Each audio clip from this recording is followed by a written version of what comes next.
জানেন কি ঠিক কী কারণে শাকিব খানের হারলেন থেকে বাদ দেওয়া হয়েছিল অভিনেত্রী পরীমনিকে? দর্শকদের অজান্তেই যে শাকিব পরীর মাঝে কত কিছু হয়ে গেল মাঝখানে তা কেউ টেরও পেল না। তো চলুন ভিউয়ার্স, আজকে সেই ঘটনার রহস্যই উন্মোচন করা যাক।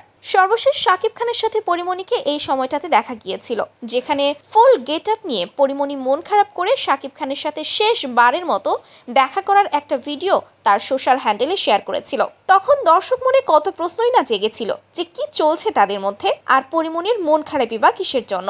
একসময় পরীমনির সাথে অপু বিশ্বাসের খুব ভালো একটা সম্পর্ক ছিল, এমনকি একে অপরকে তারা নিজেদের বোন বলেও দাবি করত। তবে হঠাৎ করেই তাদের এই সম্পর্কের ছন্দপতন ঘটে, আর মূলত এটাই হলো শাকিব পরীর সম্পর্কের ছন্দপতন ঘটার মূল কারণ। চলুন বিষয়টা বুঝিয়ে বলা যাক।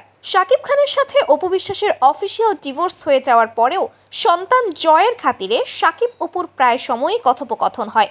এরই জের ধরে শাকিব অপুর সম্পর্ক আগের তুলনায় এখন অনেকটাই শিথিল হয়েছে। যদিও তারা কখনোই আর বৈবাহিক সম্পর্কে ফিরবে না, তবে তাদের মধ্যে একটা বন্ধুত্বপূর্ণ সম্পর্কের ইঙ্গিত মিলেছে বহুবার।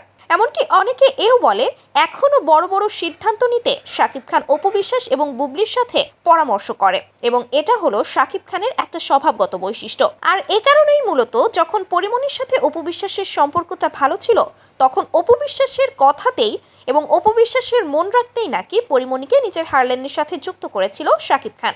এবং পরবর্তীতে হঠাৎ করেই যখন অপু বিশ্বাসের সাথে পরীমনির সম্পর্কে একটা ভাটা সৃষ্টি হয়, তখনই নাকি পরীমনিকে ছলে বলে কৌশলে নিজের হারলেন বিজনেস থেকে সরিয়ে ফেলে শাকিব খান। পরীমনি সে সময় বুঝতেও পারেনি যে অপু বিশ্বাসের কথাতে শাকিব খান এরকমটা করতে পারে। হ্যাঁ ভিউয়ার্স, আর ঠিক এভাবেই শাকিব খানের হারলেন থেকে খুব নীরবেই বেরিয়ে আসে পরীমনি।